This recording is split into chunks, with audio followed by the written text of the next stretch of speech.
Nico Harrison believes the Luka Doncic chapter is over. It's closed. I do not, and I don't think I'm alone. Let's talk about Rick Welts and Nico Harrison's secret media roundtable on today's One More Thing of Locked On Mavs. I'm here because I have to. Dallas is going to get a seat at the table. It's me versus the machine. Nice penetrating thrust to the middle. People forget about Frank. Hot man, the hot player. Wait. One more thing. Yeah, you are locked on the Dallas Mavericks. My name is Isaac, and I'm one of your co-hosts covering the Mavs for the last 10 years. Alongside my friend, Nick Angstead. Thanks for making Locked On Mavs your first listen of the day. Go take Locked On NBA Big Board your second listen of the day. Raphael's doing a lot of great things with the draft, prospects, and everything over there. Guys, go sign up for our newsletter. Go sign up for our text program. Do it. I think you'll like it, or else I wouldn't suggest it. Let's talk about this secret roundtable. Nights at the round table here. I think Nico Harrison believes he is King Arthur. Let's just have an episode. Let's be honest about some things. I want to talk about some quotes. It's been about 24 hours since that meeting took place with select members of media and all the rules and everything. Nick dropped an episode yesterday right after it happened. He dropped an episode last night with Michelle, and which is a great conversation. Who was in the room? Michelle was in the room with that.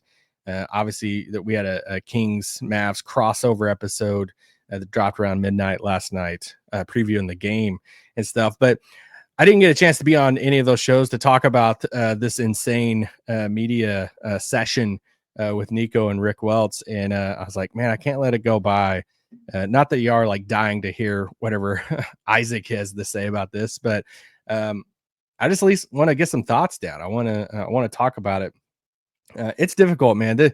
On a personal note, I know there's a lot of people have a personal side to this about how this trade has affected them and everything, but it's been so hard because it doesn't feel like I've been connected to this organization for the past like 6 years in some way, as far as like freelancing for like 5 years. And then obviously last year I stepped away from the pod, came on board full-time, or not full-time, came on board as an official employee of the Mavs last year for the finals run, or that whole season, which is a lot of fun getting to do that. And it's been hard seeing the organization and franchise that I've loved and have so much connections to and so many relationships be at the spot it is now. It's just I feel like I have different conversations or texts with people who still work for the Mavs or don't work for the Mavs anymore, but I got a chance to work with them for a couple years, different things. And it's the common theme with those conversations right now. It's like, man, this is the same franchise that we were so like passionate about and so connected with and all the stuff. It doesn't even feel like the same. It feels like I just moved to this like some new city and it's a new team. And it's like, what is this? Like, it's just so different. And it's so, honestly, it's like heartbreaking. It's like I've moved in these different phases of like shocked, mad. And I'm kind of just like today, after this media session, seeing more quotes and stuff from Nico and Rick Welts, I've been more sad about it. Like, we're really here, man. Like, I love watching the Mavs play basketball after, it's a long day at work or you're like stressed out at your job or different things in life. And it's like, man, let's turn on the Mavs and have some fun. Like, watch these guys play basketball. And it's just, they can't put one foot in front of the other right now, as far as the front office and leadership for the Mavericks. It when you think that the Mavs can't be more of a laughing stock around the NBA, or if you don't think that they can make another bad decision, they do it. They somehow like put their hand in the magic hat with a rabbit in it. And it's like, can we try to pull out another card that we could play that makes it even look more dumb and like crazy in this whole thing? And somehow, unbelievable, they can do it.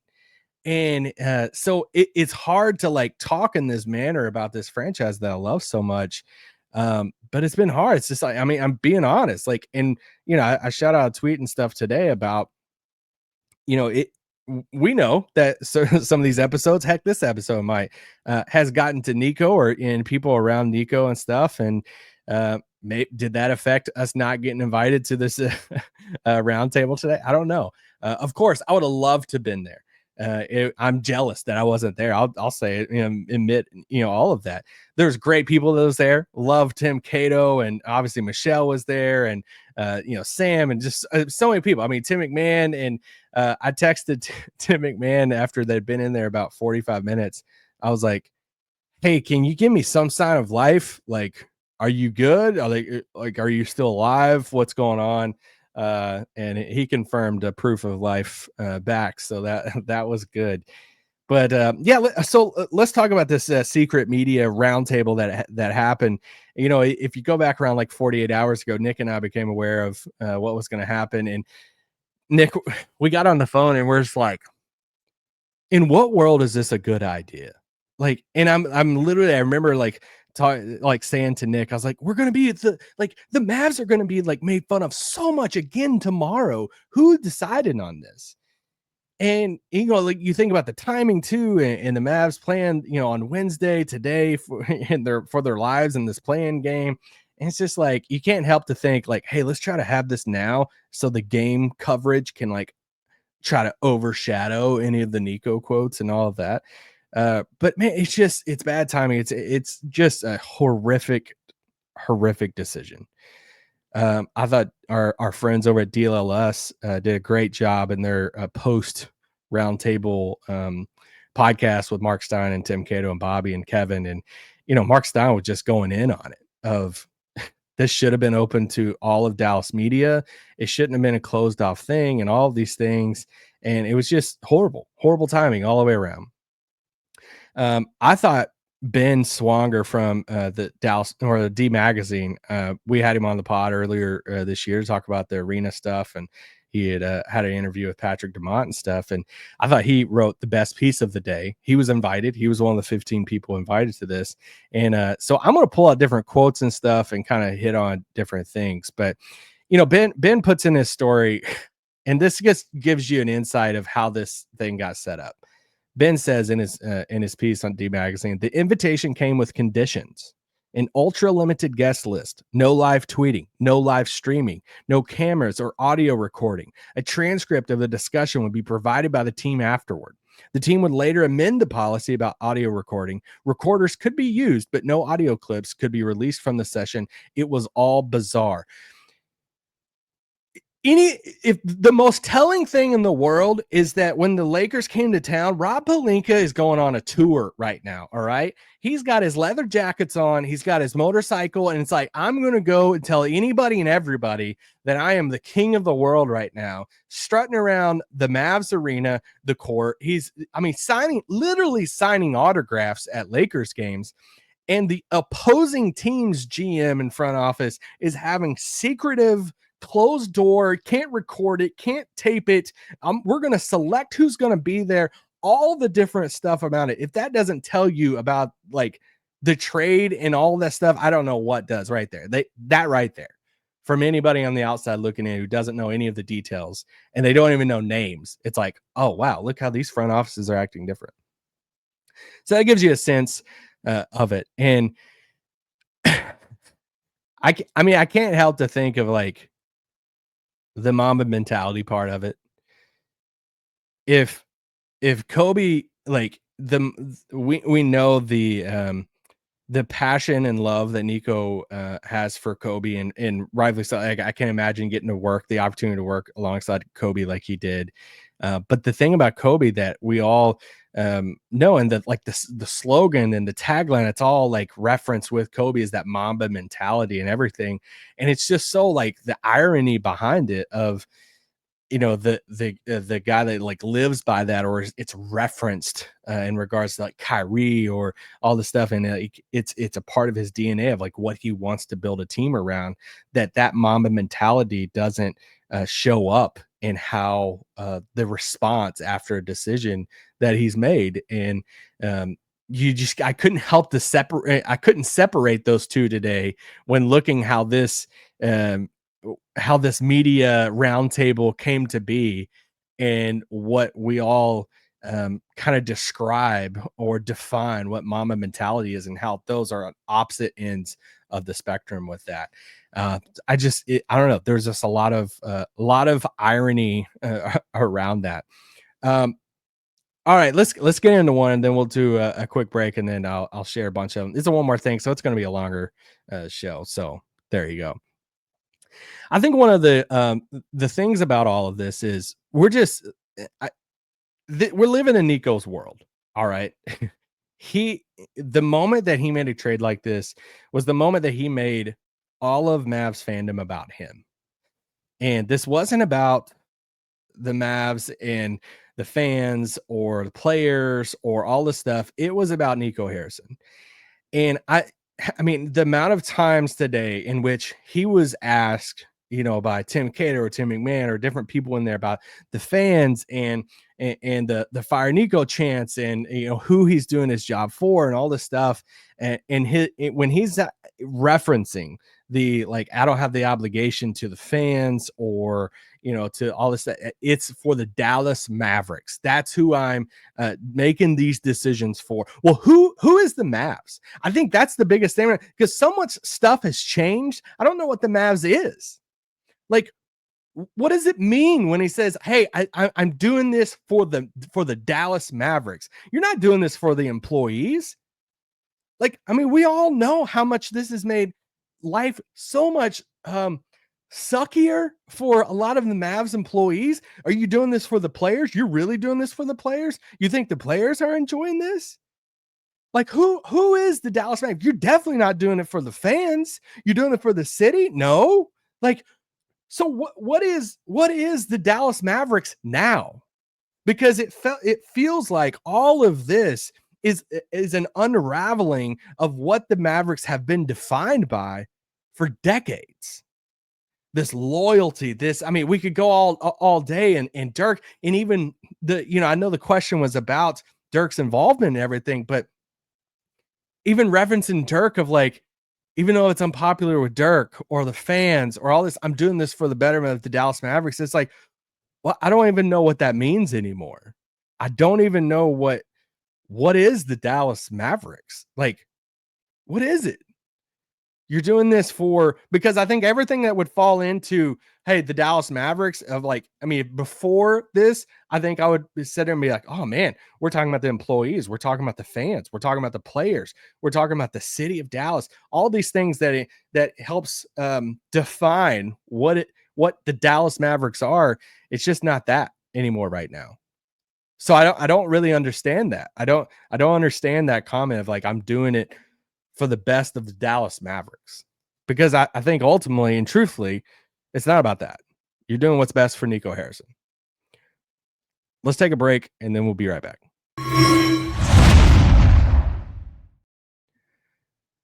This podcast is brought to you by our friends at Open Phone. If you're running a business, you know that every missed call is money left on the table. Think about it. When was the last time you had a service emergency? If the first person didn't answer, did you wait? Probably not. That's why you need Open Phone. It's the #1 business phone system designed to streamline and scale your customer communications all through an app on your phone or computer. You know what my favorite feature is? The shared inbox. Your team can jump into any conversation without missing a beat. Open Phone is offering listeners 20% off your first 6 months at openphone.com/lockedonnba. That's OPENPHONE.com/lockedonnba. If you're switching from another service, Open Phone will even port your existing numbers over at no extra charge. Open Phone, no missed calls, no missed customers. This podcast is also brought to you by our friends at Amazon. Amazon Fire TV. Let's go. Did you know that Fire TV is also on Xbox? Turn any TV into your gaming and entertainment hub with Fire Stick TV 4K. No console required. Just grab your paired controller, subscribe, or sign into Xbox Game Pass Ultimate with EA Play included. Man, you get that included? College Football 25, Call of Duty Black Ops 6, Avowed. Dang. I might need to pause this real quick. Easily stream your favorite shows. If game made simple, it's all on your Fire TV. It's affordable and portable gaming. Play high quality Xbox games at a fraction of the cost of a console. Already have a console? You can get the Fire TV, Amazon Fire TV Stick 4K device. I used to play Xbox a lot. Not anymore once kids came along, but it'd be fun to get back into it. Head to Amazon.com/Fire Locked On to get started. Xbox Game Pass Ultimate subscription and compatible controller required. Available on select devices, including Fire Stick TV 4K, second gen, Fire TV Stick 4K Max, first and second gen, and Fire TV Cube, third gen. Cool. Shut it down! Let's go home! Sorry, I had to take a drink because I got more quotes to get into. We're definitely going to go long today. What's another favorite part? Honestly, one of the things I know is getting a lot of headlines, but I don't give a crap about because I don't understand. Like, he wasn't going to say anything different. Was, there's a lot of headlines right now. Nico has no regrets. It's like, well, of course he's going to say, like, you think he's going to sit up there and like, yeah, I regret all of this. He can't say that for the players he got. He can't say that for AD. At this point, he's got to stand his ground on it and like hope the future proves him wrong. But yeah, that didn't shock me. I don't even think that's really a big headline that he says it's no regrets. Let's talk about some takeaways from this. It was I'm sitting on a million quotes right now from this thing, but I think one of the biggest takeaways is Nico is just very confident that winning cures everything. He referenced multiple times. I mean, once again, you can go to WFAA to get quotes from this, DLLS, ESPN, Tim McMahon's latest piece. There's a bunch of different sources I'm pulling from here. But he references different times of like, I think he even said, he's like, he believes the vitriol right now with the fans, the backlash or the strong feelings, it would have subsided if it weren't for the injuries. And, I said at the beginning of like, he thinks this chapter's closed. Like, Swanger puts in his D Magazine piece. It says Harrison is of the belief that the chapter is officially closed. The tribute video, the thank you shirts, the whole program. Harrison told us in that room should have provided the fans with the closure to the trade. It was a good opportunity for the fans to say thank you and wish him good luck. Buddy, you don't just end a chapter like that.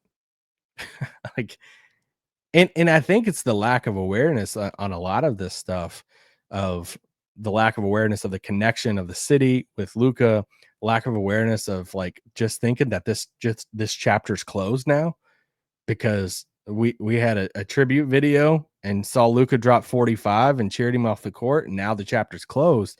I don't think it really works like that. But there's a lot of alluding to like, hey, we want to win fans back, and they're confident. I mean, you got to say that too, that hey, we're confident we can prove that we're going to win fans back. But it was a lot of just referencing yes, he's all in on defense. We know that's been mentioned a lot over the past 24 hours. Defense wins championships. He made it a point. A lot of the pods and stuff since then, they've talked about that. Like, he made that point over and over again. We know how Nico feels about defense. We get it, Nico. We get it. But it's the part that he's like, hey, you saw it for 2.5 quarters, how dominant we could be. And that it's like, if we just win, there won't be this much backlash. I get the sentiment because I've also been in the camp of, hey, if they win a title, then fans are going to celebrate it and be at the parade and love the playoff run and all the stuff. And I don't believe that all fans are going to be like, no, I'm not going to these playoff games because blah, blah, blah. I get it. There is some truth to that, but it's not as cut and dry as he thinks it is. It's not as like, and I think there's so much stuff of, and maybe it's just like how he is as a person. Like, he's so like cut and dry that there's not any of these like strings attached of like, if we win, that equals fans will be fine. And it's not as simple as he's like making it out to be. There's some truth in that, but that's not completely true. So, yeah, I thought that was one of the biggest takeaways of all of this, is just this referencing of like, hey, if we were winning and all this stuff and there weren't injuries, it would be a whole different story. What's another thing?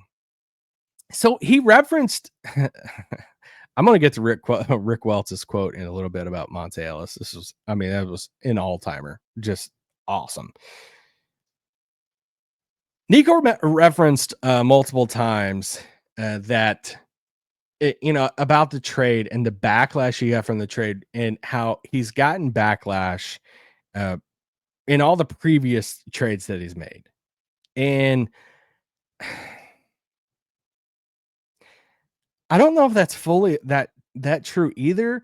WFA puts, on there, it says Harrison was asked if he would do the trade the same way, given the shock and the angered response from the fans. Of course, Harrison said he has no regrets on the trade. We get it. And he's trying to do the best thing for the Mavs today. Once again, who are the Mavs and the future? He continued to say that every trade he's done has been met with high scrutiny, but eventually he will earn the trust of the community back, and some of these trades will work out. He referenced some of the past trades he's made, the Kyrie, PJ, and all this stuff. And it's like, hey, I get it if you're going to talk about Kyrie. There were a lot of people, teams were not lining up to trade for Kyrie. We know the situation. You took the chance on it. You said it would be a bigger risk not to trade for Kyrie. I get it. He took the swing, and it's worked out. It's been awesome. That he deserves credit for taking the swing on Kyrie Irving. But you can't really trot out and it's like, hey, come on, guys.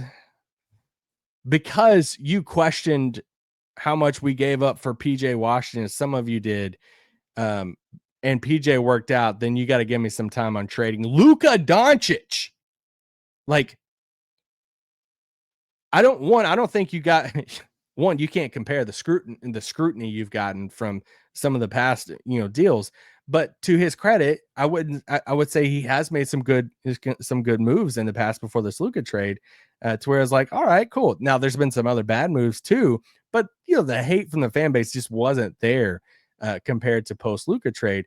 But to even compare the two is unbelievable, and it goes back to that awareness of I just don't think they fully get the connection and the impact of trading a player like Luka Doncic, comparing the backlash of a Luka Doncic trade to just some online chatter about, PJ Washington or Daniel Gafford or, some of these type of moves. It doesn't even compare. And speaking of compare, trivia question, what do Lenny Wilkens, Stephon Marbury, and Monte Ellis have in common? Ding, ding, ding. You got it right.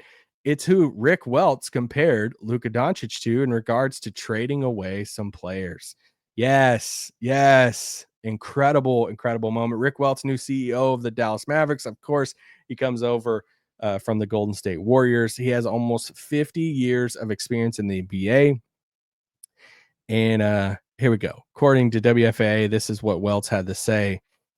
He says, in his experience of 50 years, he recalls moments in his career where teams has been a part of that he's been a part of, traded away its most popular player and sparked fan outrage. He's had some of these moments, right? So since he just saw, he's seeing this fan outrage over the Luka situation, he's like, you know what? I've been a part of this before. I've walked through this before, because back with the Seattle Supersonics, we traded Lenny Wilkens away to the Cavaliers for Butch Beard. And you know what? And Welts said in this roundtable today, Wilkens ended up coming back to the Supersonics and coaching the team to its only championship. Well, dang, Luka might come back now. Another reference. He says when he worked in Phoenix, he said the team traded away Stephon Marbury to the New York Knicks for cap space, essentially. Later that year, the team signed Steve Nash. All right. So maybe if you traded Luka Doncic, that's mean you're about to sign somebody incredible. So that should make you feel better about the trade, right? And then finally, this one's a good, I love this. Welts says, finally at Golden State, Welts said that he had one marketable player, Monte Ellis. Too much Monte. Monte Ellis was traded to the Bucks for the injured Andrew Bogut, and the franchise was turned over to Steph Curry at the guard position. I think we got the characters wrong, Rick. I think Luka Doncic is Steph Curry and not Monte Ellis. If we're comping Luka to Monte Ellis, then we really, really, really don't understand the caliber of Luka and the connection of Luka to the city and all that stuff. That was incredible. I love that quote. put it up there with Babe Ruth. We're going to have a show of power ranking, have an award show for the best quotes post Luka trade from the Mavs front office, or maybe like the best Mavs, best air quote decisions here. Let's keep on going. Whew. You want to share? I got to share right now since we're keeping the sarcastic run going. I want to share my probably the funniest quote out of all of this. So WFA posted, some quotes and stuff from Nico Harrison. Is they said this. When asked why he kept the Doncic trade so secret, Nico Harrison said he looked at the league and had targeted Anthony Davis as a player they wanted, and he couldn't publicly shop his best player. Nico Harrison said shopping Doncic publicly would have not been responsible, and the trade might not come to fruition. Wonder why.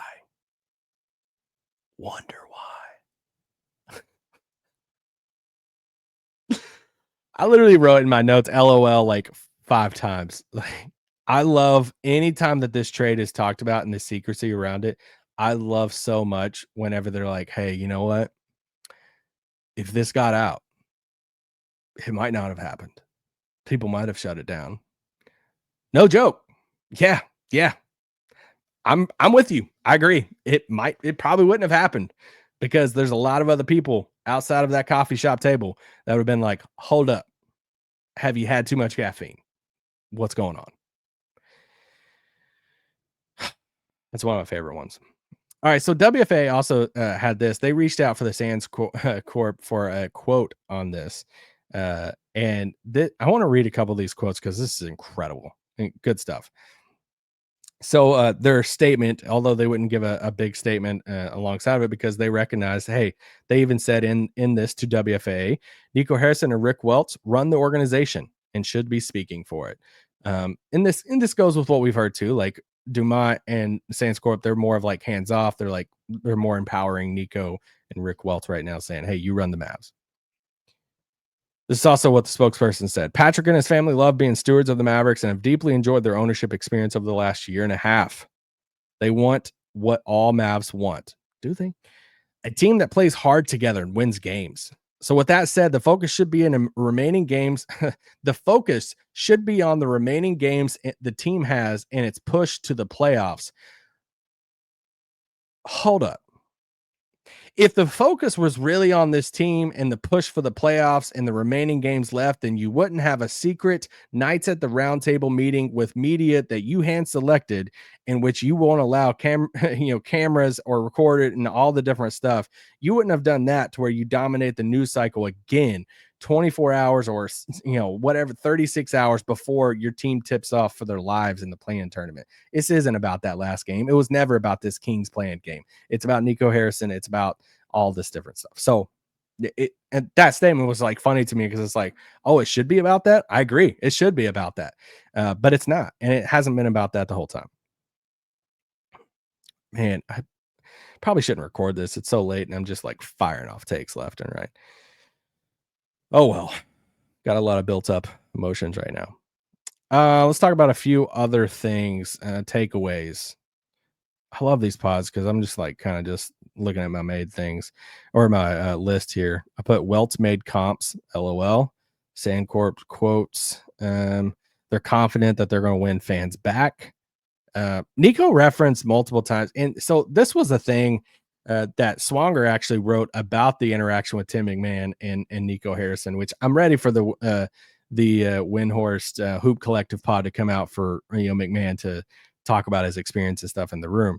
But McMahon in his written piece, he had this interaction with Nico on Luka signing the Supermax, and McMahon's like, hey, Luka said he was going to sign this. Everything points that Luka was going to sign that Supermax.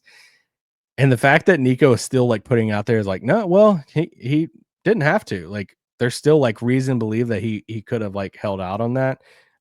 Respect to still trying to put that out there. So I think with the tears and everything of how Luka has responded to this, alongside of just his word that he was going to sign it, I think it's lining up that he was going to sign that Supermax there. So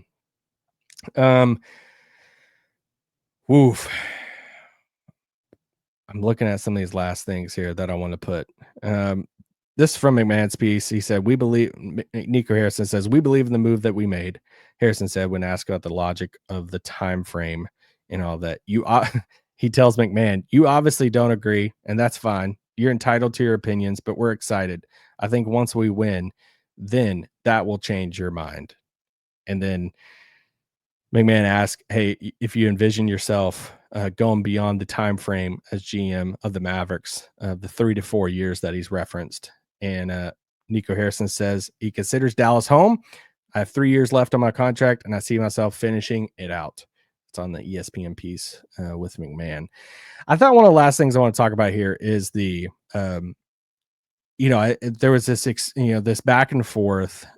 Swanger puts it in his piece in D Magazine, basically with Tim McMahon about the people that Nico's fired. Like we've hinted at it. We hinted at it for a while, maybe because like we have some connections with some of those people about the people that have been let go from Nico over the years. Luka is referenced, like they fire everybody I like for the most part.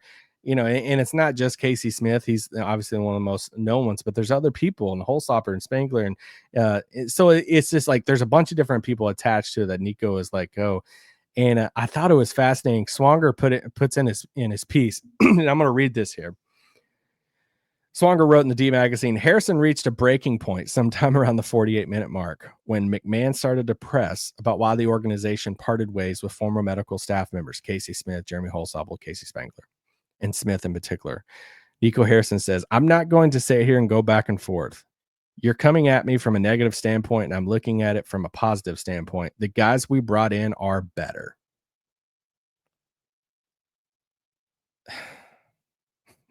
I get standing up for you guys right there in that moment. But once again, you zoom out and you look at all these decisions that's been made. And I think there's just a lack of awareness on it. And it's just sad. It's sad it's coming at this cost. It's sad that this is back in the news cycle once again. And we're probably going to get it again, right? The Mavs are going to play on Wednesday night. At some point, the Mavs season is going to be, over, and we're going to get the end of season press conference and the exit interviews, and the players are going to get asked about it. And there's a chance that Nico Harrison takes questions from Dallas media, maybe on camera. I don't know. And then there's going to be a whole new round of this back in the news cycle and all of this stuff. It's just unbelievable. I've reached the point where I'm just like dumbfounded in this moment that we're in. And this whole thing, the media roundtable thing, it should have never happened, right? Like there's no point in this. Mark Stein made a great point about it on the DLLS show about, hey, it just should have never happened this way. It should have been open to media. Mark Stein even said, like, hey, we talked about not even wanting to go because this was just wrong. Like how it was set up and the secrecy of it and all the restrictions and everything. This is just not how you do that. And I'm just, yeah. And of course, like I would have loved them in there. Like it would have been super fun. It is unfortunate from a podcast point of view that, I do think we have one of the longest running, biggest Mavs shows. It's been this way for a few years now. That is probably consumed by more people than a lot of other like Mavs content, just outside of podcasts in general, but it's not viewed the same way as like writing and TV outlets and stuff. And, obviously, so Nick and I didn't get invited to this, but we would have both loved to have been there and asked some questions and all the stuff. So it's Nico's world, right? Like, and, I think the biggest takeaways from this thing is that he believes that winning cures everything. And that once he believes in this roster and this core he's put together and that it's going to win a lot of basketball games and it's going to slowly win fans back. He's all in on defense. He thinks the chapter of Luka is closed for Mavs fans or should be closed. And I'm curious to see how this stuff plays out. At some point, hopefully there's some decisions that's made that can start to turn this ship into a different direction. Guys, we'll have a game tonight, Wednesday night against the Kings. This is obviously the play-in game. It's a late tip-off. We'll have post-game pod after that, win or lose. and then we'll go from there. If they lose, then you're probably looking at exit interviews on Thursday, which should be riveting content from players and coach and maybe Nico. If they win, they'll move on to play the winner of Warriors Grizzlies, which is happening right now as I'm recording this, and I'm about to go back and watch all of it. So there you go. Thanks for listening. Hopefully, I think this is Nico's terms. I think we're closing the book on this confidential Knights of the Round Table media session, because we've dropped 3 pods on it now. And then, we'll focus on some basketball and the next round of interviews that one of them says. I'll leave you with one last quote that Swanger put in his piece. He said, Rick Welts said that, believe it or not, Patrick Dumont played basketball as a child.